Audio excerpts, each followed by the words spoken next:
we're going to do is, this is a 1 hour webinar, and now we're down to about 52 minutes or so. So what I'll do with the first discussion here is provide just very quick introduction. Machine learning basics. Now, for a 1 hour webinar, we really did have to strip out a lot of details from the class. We typically teach multi-day classes. We spend time and go into details. We have more exercises. But for this today, we have to strip things out and provide just kind of a nice little high-level treatment of the topic. And just want to caution you around that. We won't get into all of the beautiful details. But in order to do artificial neural nets, we do need, I don't think it's a good idea to jump right in. So, well, first of all, introduction. If you don't know me, we've never met, well, howdy, nice to meet you. And if you find my name confusing, just pronounce it like that, like Pyrcz, like the fish, and you'll have it as well as we do it. I have experience in industry. I worked in research inside of Chevron's energy technology company for about 13 years, and other experience in consulting and so forth, all around subsurface spatial modeling. If you're interested, follow me on Twitter, YouTube, or GitHub. I'm the Geostats guy, and I do put a lot of content out there. You can see a lot of good things there. I hope that you can find useful. And like every professor, I walk around with my hat in my hands. And so if you work for a company and you like what you see here today, work with us with daytum, but also consider collaborating directly with my research group. I have 12 PhD students all working in this field of subsurface data analytics and machine learning.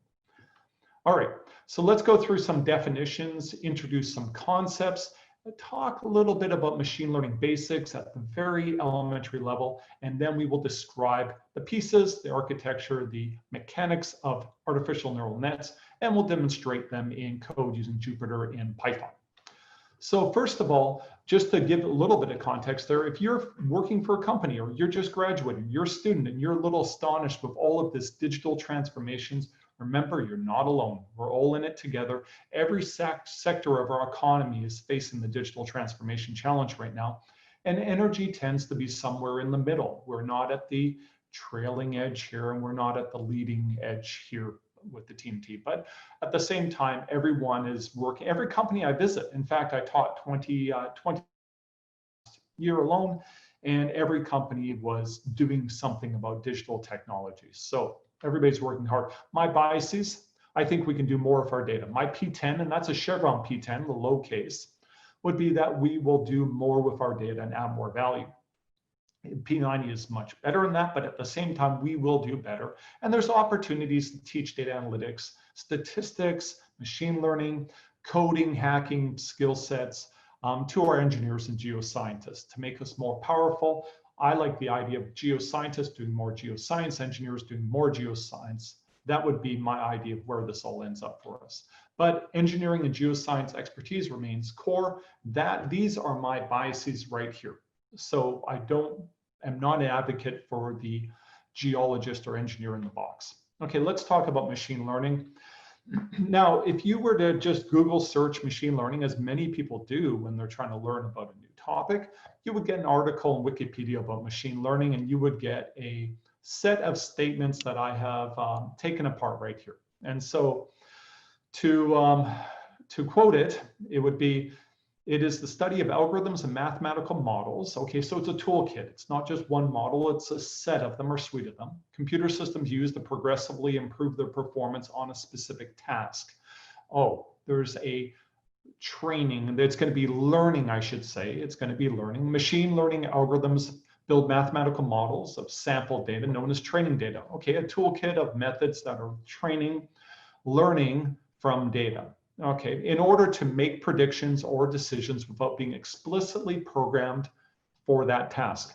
General. The idea of a system that can solve a problem it was not designed to solve, it's able to learn from the data and then be able to, in a flexible manner, solve it. Okay, that's cool. Those are the four main aspects of machine learning.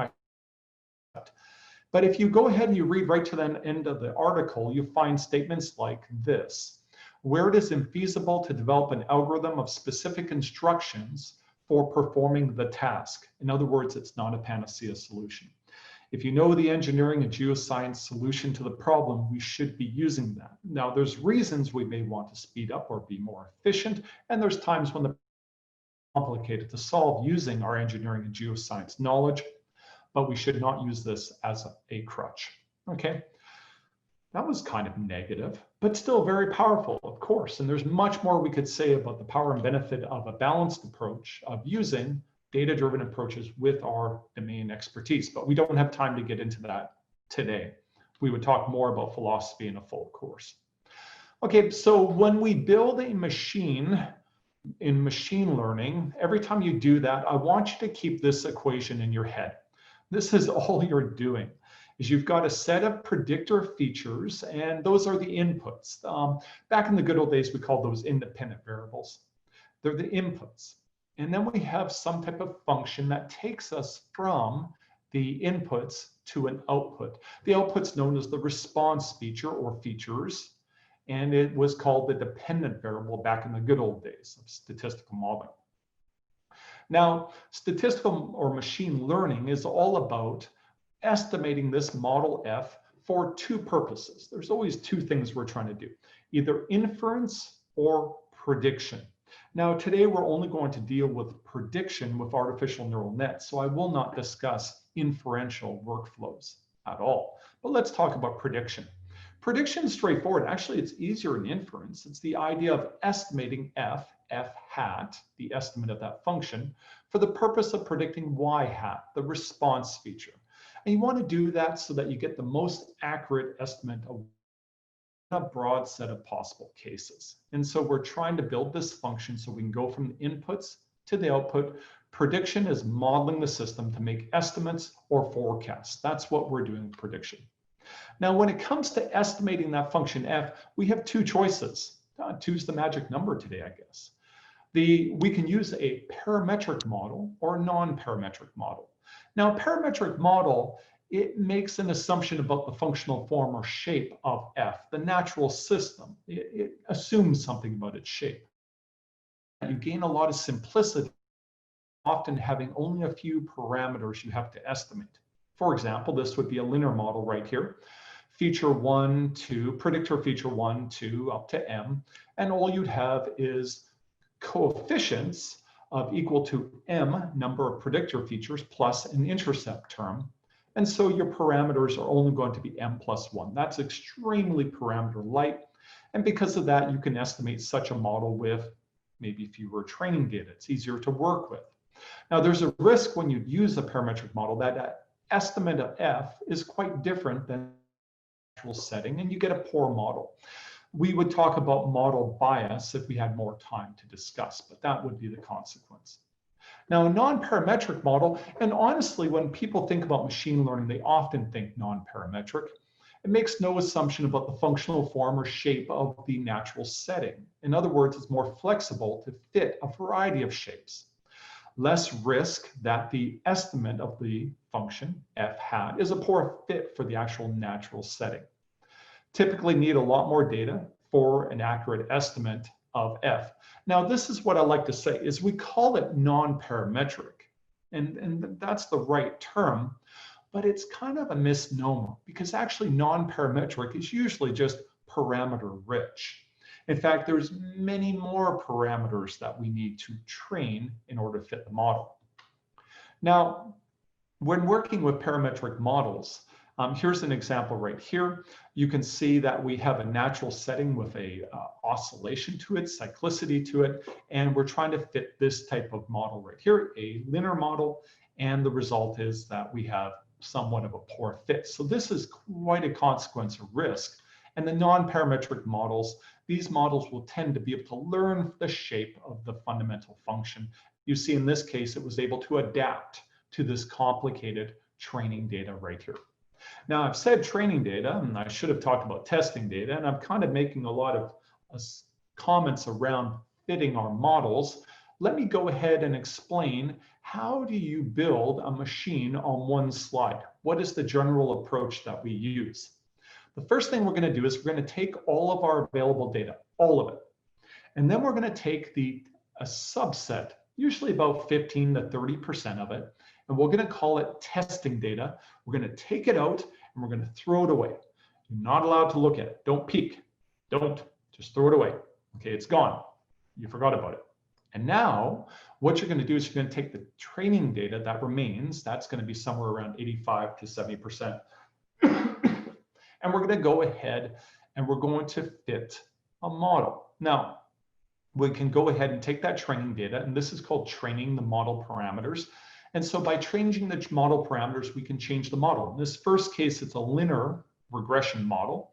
We got one predictor feature, one response, very simple. Changing the intercept and the slope term, and we could go ahead and minimize a loss function like the average squared error at the data locations, an L2 norm, and we would get the best fit line. And we've all done linear regression, that's what that is. Now, what you do then is you could say, well, but let's try polynomial regression with a third order, and we'll fit its parameters. It has 4 parameters, and we'll have a 5th order, a 7th order, and so forth. In each case, we take the training data and we maximize the fit, we minimize the error at the training data location. The locations, we get the very best model. Now, here's the problem. If we were to go ahead and just pick the very best model so far, we would always pick the most complicated model because that model would minimize the error. It would have the flexibility to fit the data. In fact, if you have enough orders, you could perfectly fit any data set, in fact. So, is we take the very best fit model, those solid lines, and then we go ahead and you remember that testing data that we threw away, got to pick that up, bring it back in, and we're going to see how we did for error relative to testing. These distributions right here are the distributions are the error at the error at the testing locations. Now, not great histograms, it's a simple example, there's only 4 data. But what you could see if you were to actually calculate the variance is you would see that you had a lower amount of error right here when we went ahead and used the third order. So therefore, we would select the third order model. Okay, so the choice of the level of complexity that was best is known as hyperparameter tuning. Okay, so we train the model parameters and we tune the level of complexity to pick the very best machine to work with. Now, I just said it, so I got to define them. Model parameters, not a big deal. The model parameters are what control the fit to the training data. In the course of a third order polynomial, we have something like this, and we can go ahead and adjust these parameters here and move it around and get the very best, minimize the squared error at the training data.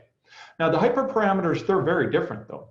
If you look at it, we had a first order model, a second order model, a third order, up to 7th order. I ran a bunch of models.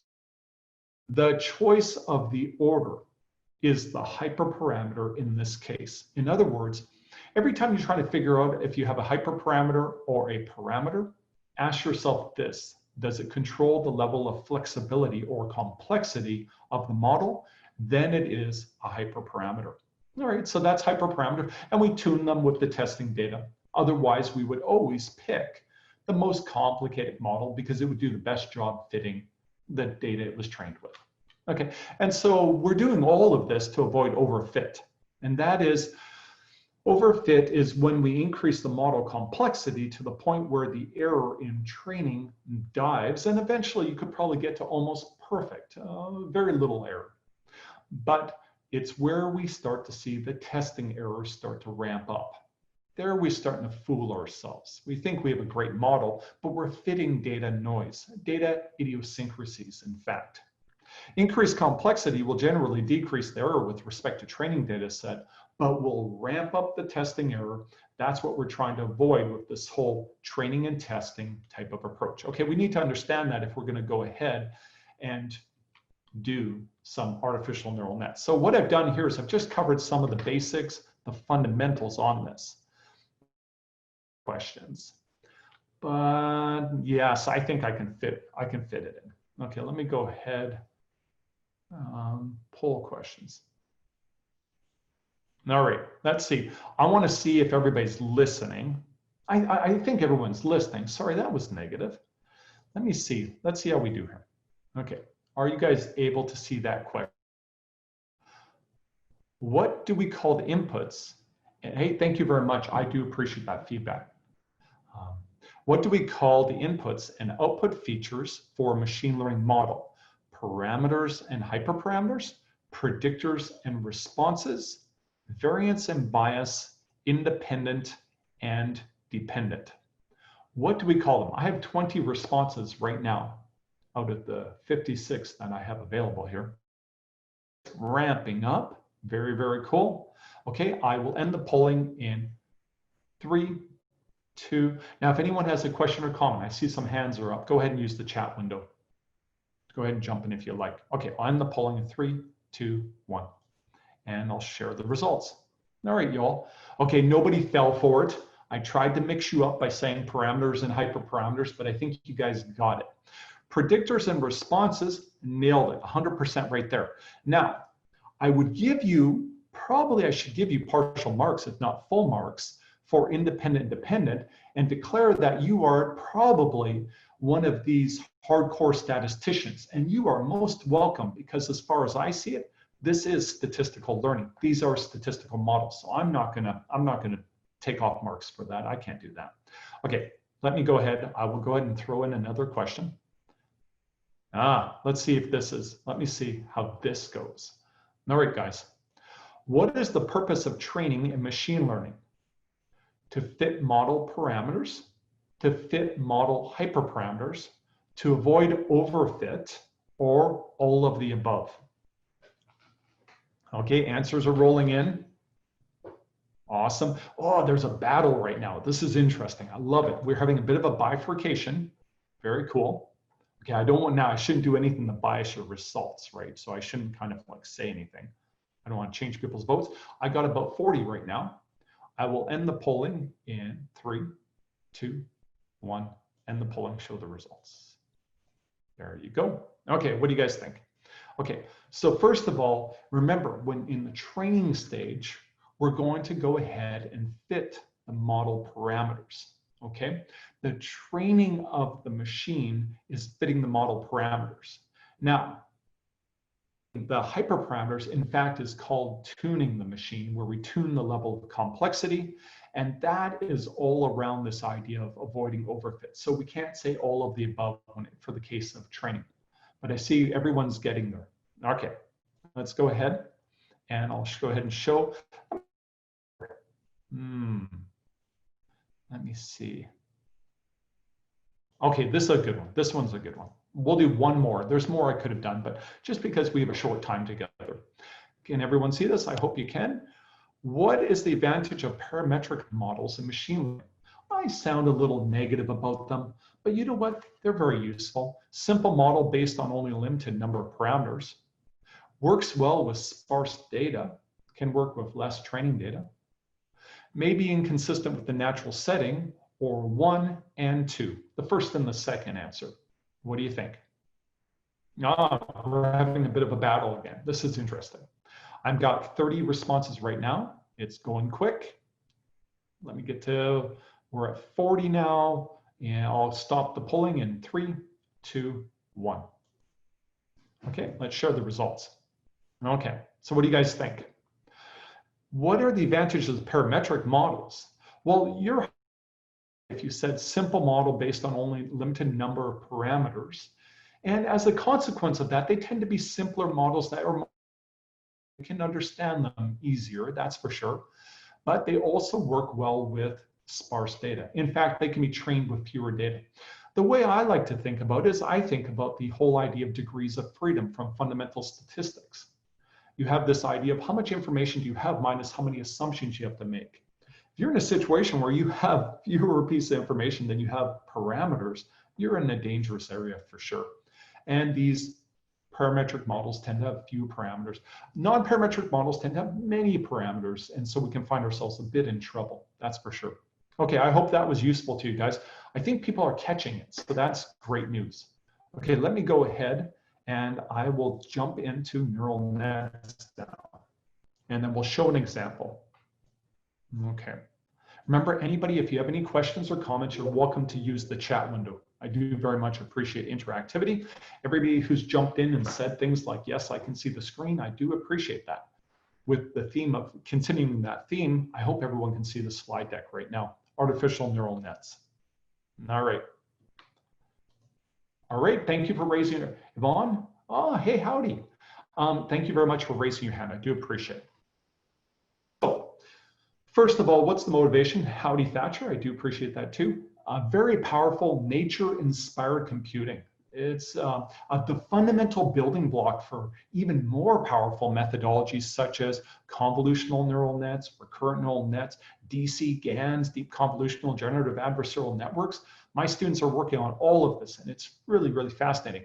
But it's kind of like random forest. You got to understand decision trees before you can understand the forest.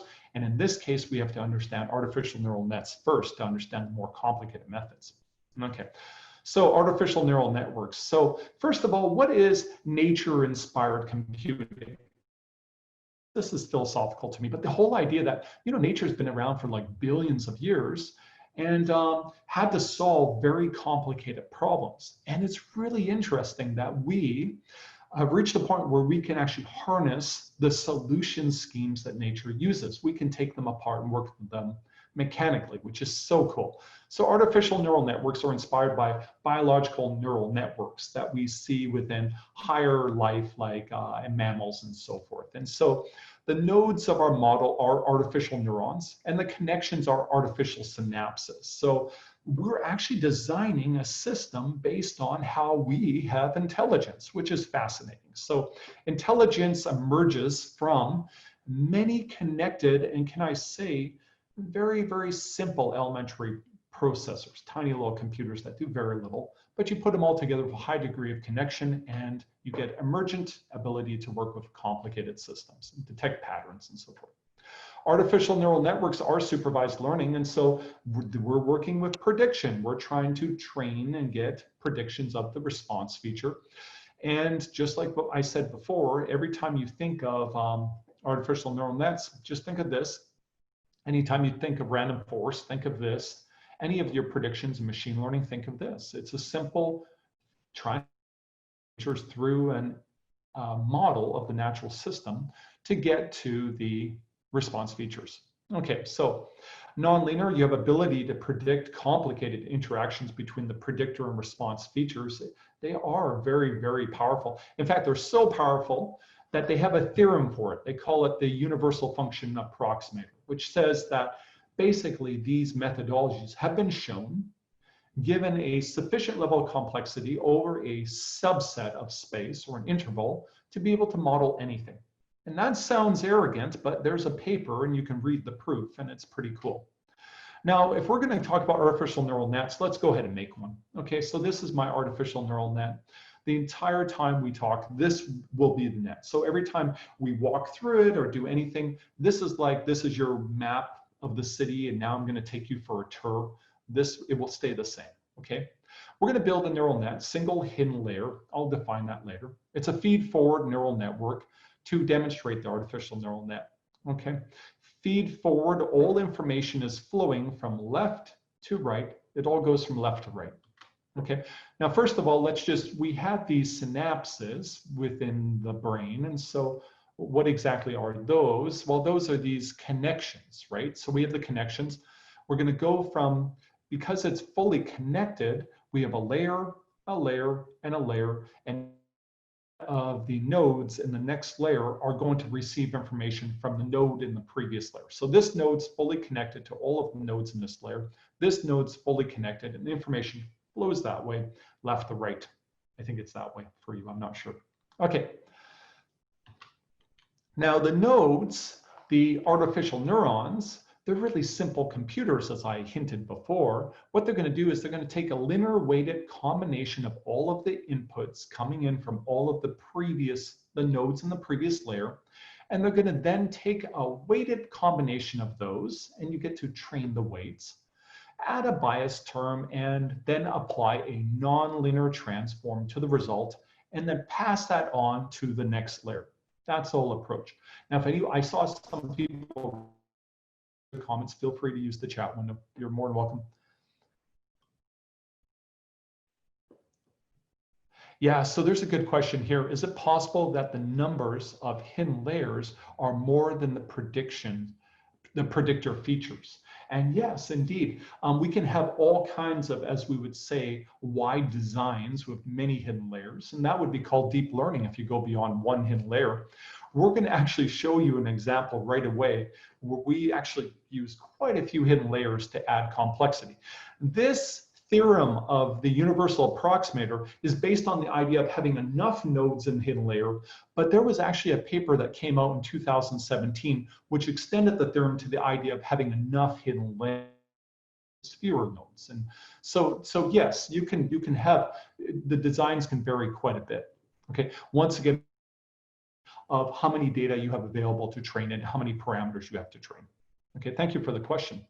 Now let's go ahead. Yes, so a question here, and let me just further define this and ensure we're clear here. If you have a setup like this, where you have one input layer, one hidden layer, one output layer, that's generally just known as an artificial neural net. And the kind of ironic, or it seems almost silly, is the fact that if you just increase the number of hidden layers by 1 to 2 hidden layers, that is considered deep learning. And so we're going to do deep learning right away. We're going to start with just an artificial neural net, and then we're going to go to deep learning. Now, I don't want to trivialize the fact that deep learning often involves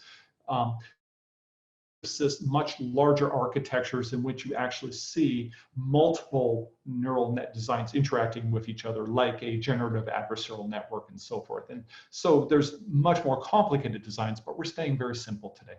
No, thank you for the questions. I do appreciate, guys. Thank you. Now, let's go ahead and flow through our artificial neural network so we can understand it. Okay, so first of all, we have to perform normalization. It's a min-max normalization. Set the minimum to -1, the positive to 1. We want to be centered on 0. That's very useful for us. There's good reasons for that. We don't have time for all the details. We want to remove the influence of scale differences, the magnitudes, the ranges of the features from the calculation. It's the same problem we have with like the K nearest neighbors prediction, or K means clustering. If there's greatly different ranges, it'll cause one feature to dominate. We want to improve the activation function sensitivity. Because we're between -1 and 1, we actually are in the locations of most of the activation functions where they have higher gradients, and we're able to actually see greater change and so forth. It doesn't become insensitive, in fact. Okay, so we'll go ahead and we do normalization. Now we have our normalized features on both sides. Okay, coming back out, we can reverse the normalization and get back to the regular units of the response feature. So we're doing everything in a normalized space, as we would often say in data analytics. Now let's track through the neural network. We got our normalized. All of them will go into the first node. In the first node, what we're going to do is we're going to have a bias term, and we're going to go ahead and take a sum of weights applied to all of the inputs going from 1 to p. Okay, so this is pretty cool. So if you look at it so far, it kind of looks a lot like our regular linear model, a linear estimator. So it's pretty straightforward. Then what we're going to do is we're going to take that result, and we have to do this. If we don't, the system is just linear so far. And we're going to apply an activation function. It's a nonlinear transform of the linear combinations plus the bias term. And so we're going to take all of these inputs, weight them, add a bias term, apply a nonlinear transformation called the activation function, represented as sigma right here. Now, whatever we got from that operation, from our little tiny computer inside of our node, we're going to pass that on to the next layer. Now, remember, we're feed forward, fully connected. So the same information is going to go, whatever we got here will go here, and we'll go here. And so we're passing it on to the next layer. Now, at the output layer, we're not doing deep learning here. We just got one hidden layer. We're going to go ahead and repeat the same process. We're going to go ahead and take a linear combination of the inputs from the hidden layer, add a bias term, and apply a activation function. Now, this is different though. In the output layer, we typically use activation functions. We will typically use, if it's a regression problem, we'll use a linear or also known as identity activation function. It's this. It's effectively like no activation function, to be honest. For classification, we'll use softmax. And if you look at this construction right here, Now notice that this is looking at the sum of these numerator values over all of the possible outcomes or nodes here. This right here is a normalization. It's forcing the sum of the outputs to equal to 1. And if you look at the exponentiation here, it's actually forcing everything to be positive. So it's forcing a 0 to 1. This makes sense because for classification, you want a probability of being each one of the cases for the output. And so this is forcing a probability constraint, going back to the axioms of probability and so forth. Okay, so that's it. That's what we've done. Now we'll do a reverse transformation. If we're doing classification, we're already done. And we get to the response feature. And that was our artificial neural net. We just tracked through. Now, how many parameters do we have to train in our artificial neural net? It's a lot. Remember, it's fully connected. And so every connection, there's going to be a weight. So if you think about that, we had P nodes in the input layer, M nodes in the hidden layer, K nodes in the output layer. We have P times M weights plus M times K weights for the full combination of them. And then at each one of those nodes in the hidden and the output layer, we had a bias term. And so we have this many parameters that we have to train. Now, I always have a little fun with this. I build a big neural net with my students, and then I surprise them when they find out that it's 500,000 parameters. It happens very quickly. You can see this can blow up. And so you can see there's always issues with being in a situation where you're trying to train way more parameters than you actually have data and getting overfit and so forth. We have to be careful. The activation function is a nonlinear transform of the linear combination plus the bias term. Introduces nonlinear properties to the entire network. In fact, it's been shown, you can show that if you don't do this, the whole thing actually collapses to just one layer, a linear system. It really does simplify. So you have to do this or just be a linear system. Increases the power to learn complicated patterns. Now, there's a lot we could do to talk about activation functions, and we really don't have the time right now. We don't have the time to go through and compare and contrast different activation functions. We would if we had a longer course. But there's a variety of criteria we use to select activation functions. First of all, nonlinearity is important. We need them in the hidden layer, or we have a linear system. In fact, you can find that the ability to have a universal function approximator, as shown in the paper in 1989, did you think machine learning was new? Is actually based on this idea of a nonlinear transform. It has to be there. The range. You're worried about the overall range of the function. Is it finite or infinite? And so if you're finite, you might have more stability with gradient-based learning. Infinite, you might have more efficient training. Continuous, differentiable. Some of them are not continuous. Now, really, the theory requires a continuous differentiable function for stable gradient-based optimization, the way that we're going to solve for the weight. Smooth functions with monotonic derivative, it may generalize better. It may predict better away from the training data. Monotonic guarantees convexity of the error surface. In other words, we'll know that we'll have a global best solution. And usually we want to work with a function that crosses through the origin, has a 0 at the 0, and that way it'll have negative and positive values. And so you might have more efficient learning when you do have that, and it's easier to set the first random values at the beginning. You can just use small random Gaussian values and it'll work well. Here's a couple images just to demystify, as we promised, the idea of activation functions. They are just elementary functions. They have different behaviors. You can see ReLU here has, it's not continuous. It has a discontinuity right here at the origin. And in fact, it's constant. It would have no slope or derivative here. It would just be 0. And so they have different functions, properties and behaviors, different ranges and so forth. Tan H here, you can see it's centered on 0 and logistic is not, and so forth. So if we had more time, we'd talk more about activation functions. Now recall the parameters are weights and the node biases. And so how are we going to train those values to get the very best fit? The process is pretty straightforward. We'll start with random values, small, usually Gaussian or small, centered on 0, random values for all the weights.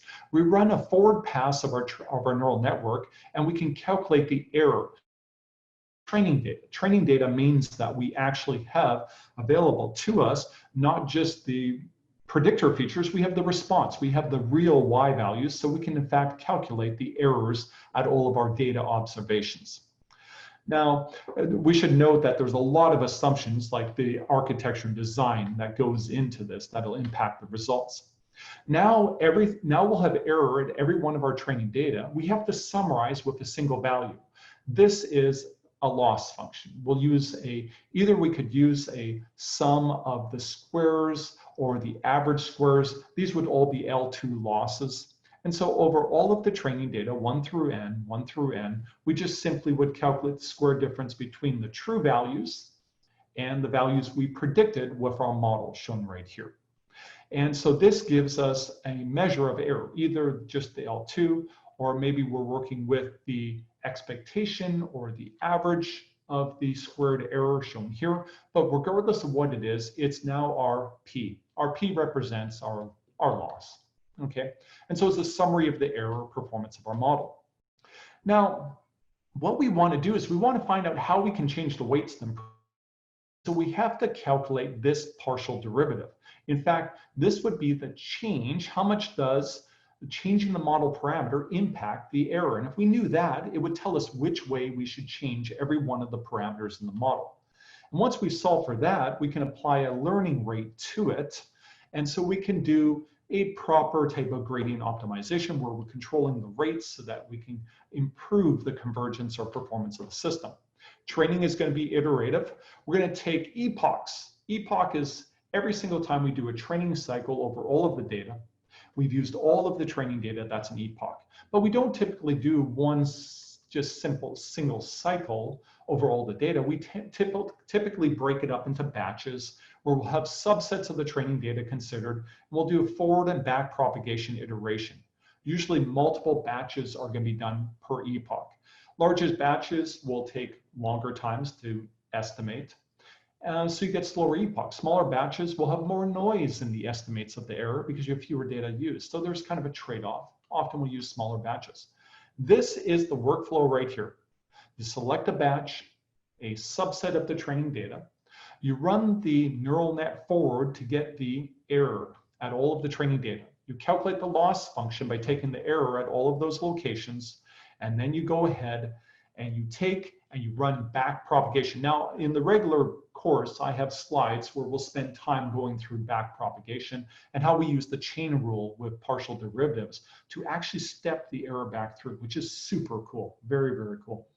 Once we've done that, we now know for each one of these parameters in the neural net how they impact this error P, the loss function that summarizes error.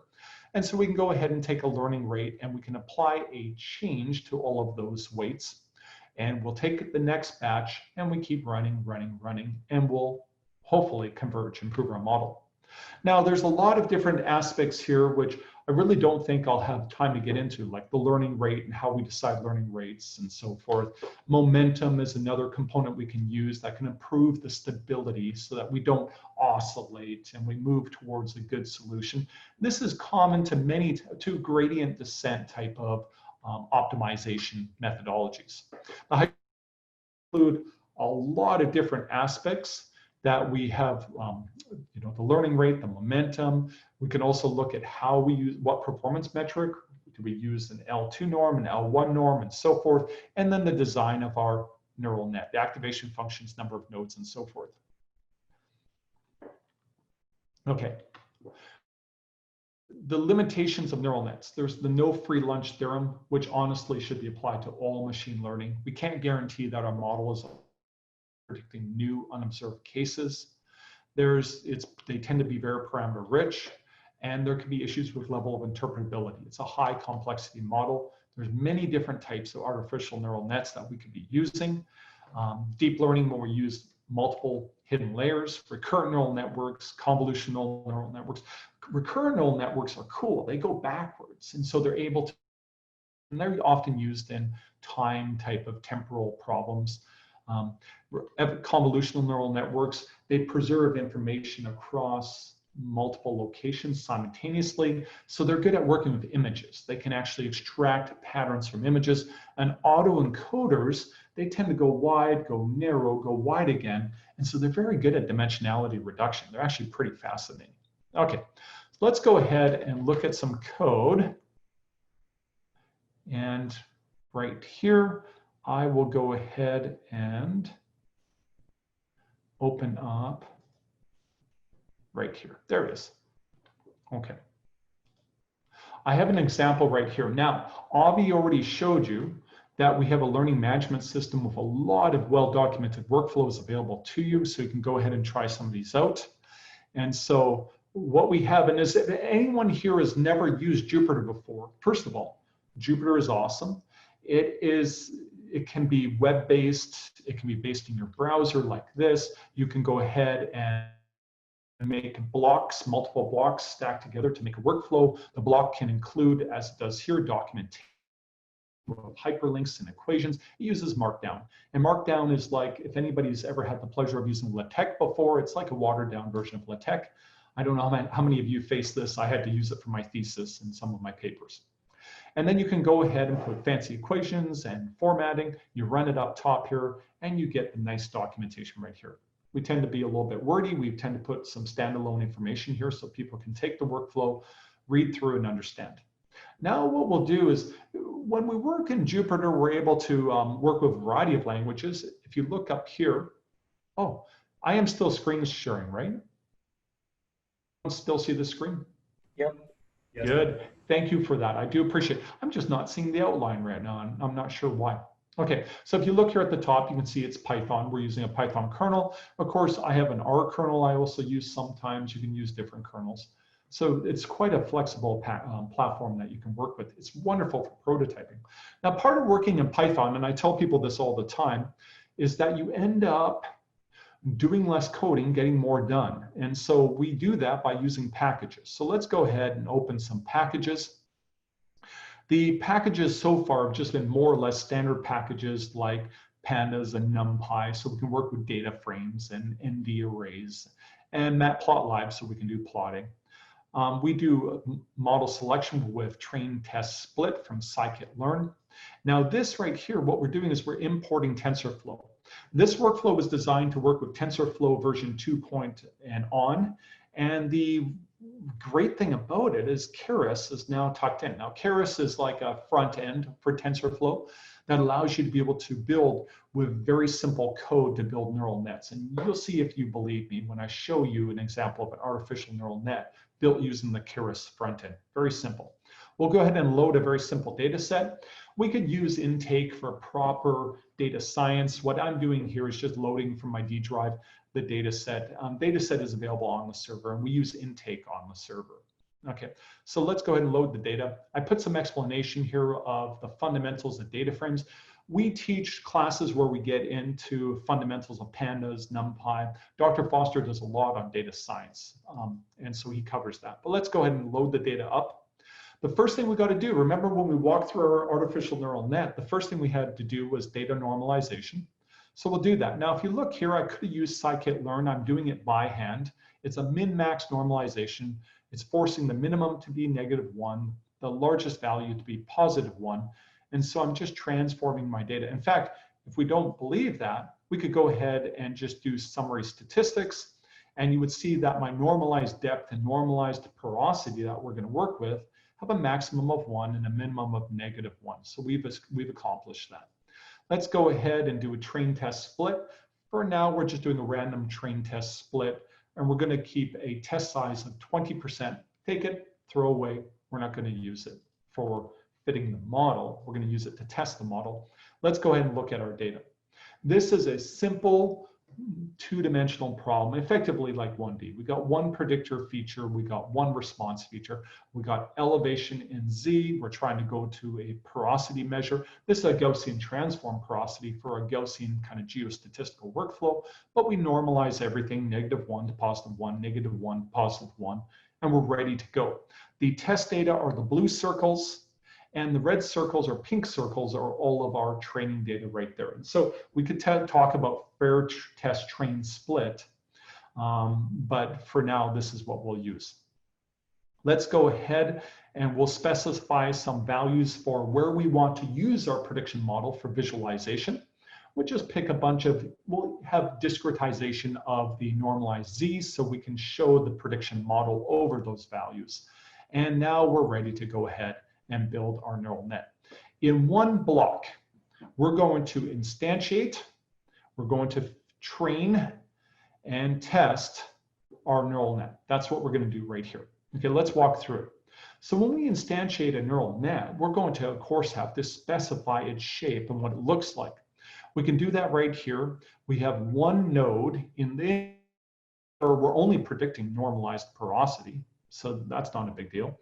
We're going to go ahead and say we want 50 nodes in the hidden layer, and we're going to say the activation function is ReLU. Remember that discontinuous function like that?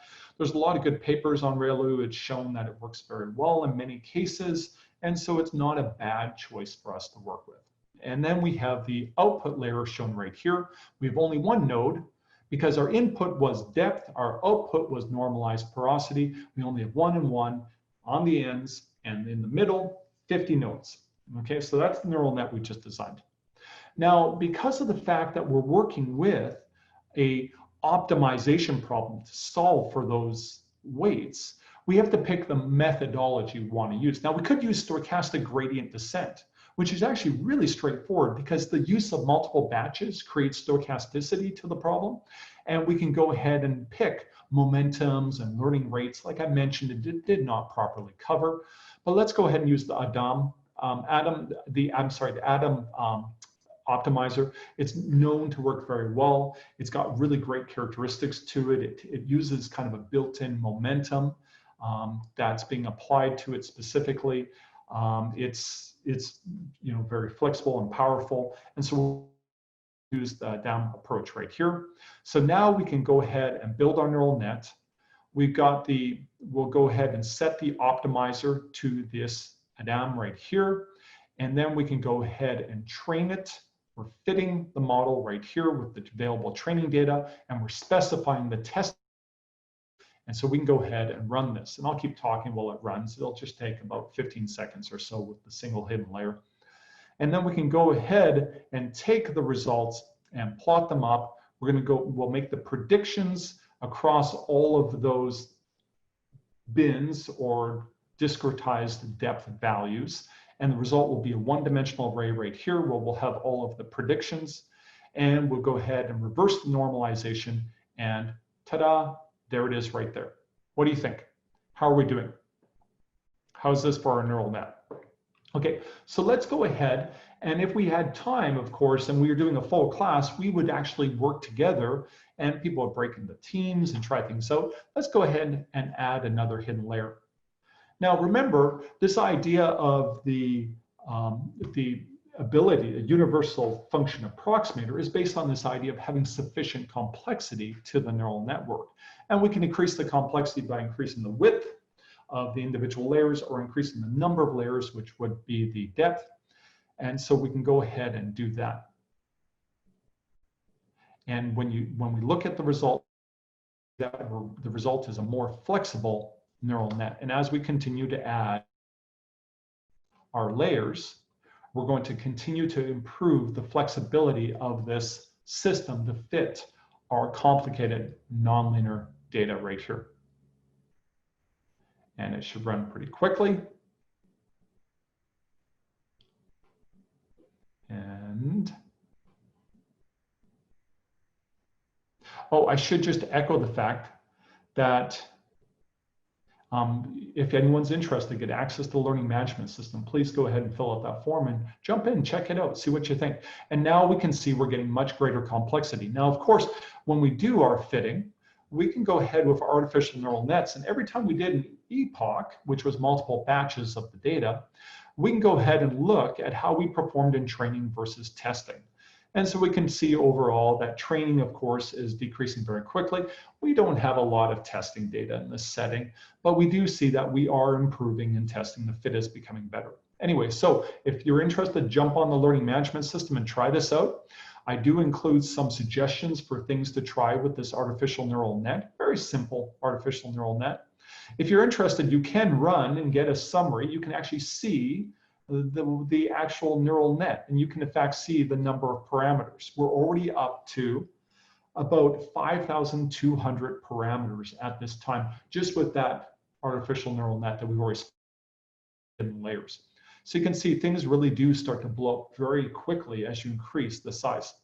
You can do all kinds of diagnostics. You can actually look inside the neural net and see things. I'm not going to do that or try to look at it for this size of a neural net, but there's lots of ways we can diagnose and try to look at our artificial neural net.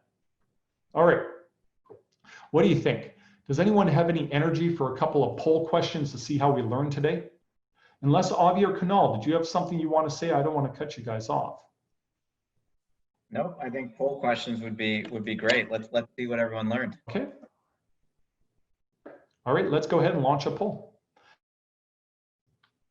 How are we doing? Why are artificial neural networks known as a form of nature-inspired computing? A solution that may be used for artificial intelligence applications. A solution that utilizes iteration and gradients. A solution that starts with weights, all set to random and small values. A solution based on observing naturally occurring phenomenon's behaviors to solve complex settings. Okay, I have about 20 responses so far. You know, in a way, this is a test for me because I might use some of these questions on my undergrads. I'm really interested to see to what degree, you know, I'm able to fool you. Okay, let me go ahead and end the polling, show the results. You guys nailed it. You nailed it. I didn't trick anyone. Remember, it's the idea of that the world's been around, or the universe, for billions of years. It's an optimization system. In fact, it's learned how to optimize, and we can learn from it, which is just super epic. Really, really cool stuff. Okay. Okay, we've already done. Let me go ahead and skip to this one. Do you guys remember this part right here? Why is the min-max normalization? Remember going between -1 and +1? Why did we do that?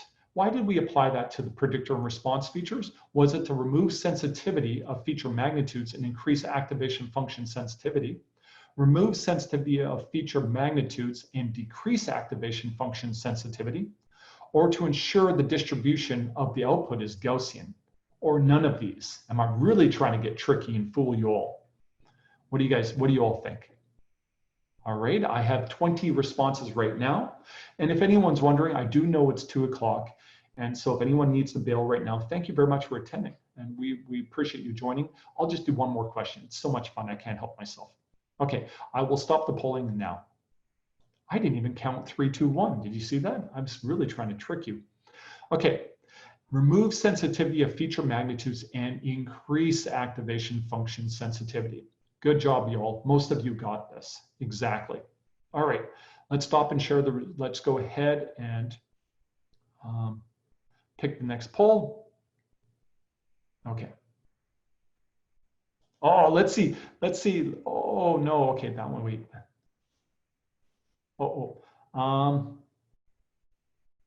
Let's see. That's one more question. Let's see how we did. Okay, I hope you can see this. What occurs inside of a node in an artificial neural network? That artificial neuron, that tiny computer, what's going on? The weighted sum of the activation function applied to the inputs plus a bias term. Activation function applied to the weighted sum of the inputs. The weighted sum of the activation function applied to the inputs. The activation function applied to the weighted sum of inputs plus the bias term. That's tricky, eh? I kind of created a little bit of kind of a word soup here. I made it a little bit confusing now. You guys might tell me I shouldn't put that question on one of my exams.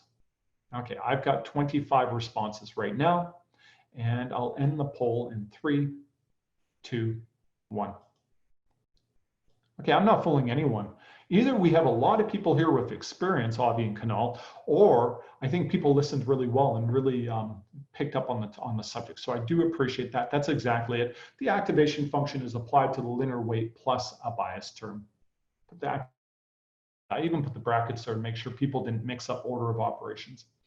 All right, so that's it for our webinar today on artificial neural nets. I hope you enjoyed. Please join in for the rest of our webinar series. We will be covering a variety of topics all summer long. Avi Kanal, anything? Are we good? We're good. Thank you, Michael. Thank you, Michael. Rob, thanks a lot for joining in. I do appreciate it.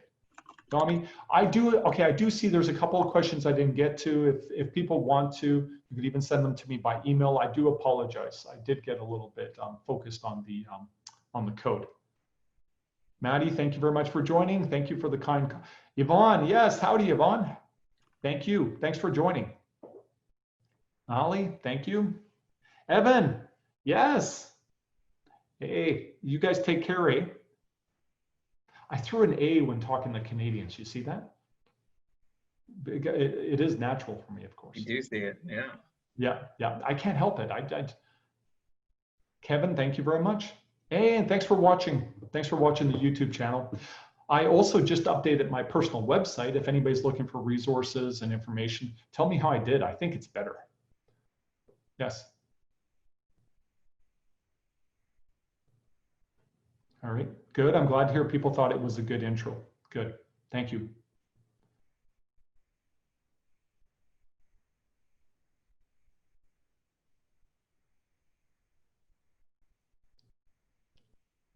Hey, Johannes, hey. Thank you very much, and thanks for watching the channels. Please send me feedback if you ever have feedback. I'll continue to be adding content on the channels. I'm gonna keep doing that. Summer has been so busy trying to get ready for the next term and remote learning, so I've been a little bit busy. Yeah, but thank you for awesome, a lot of fun. All right, I need to go talk to the USGS right now.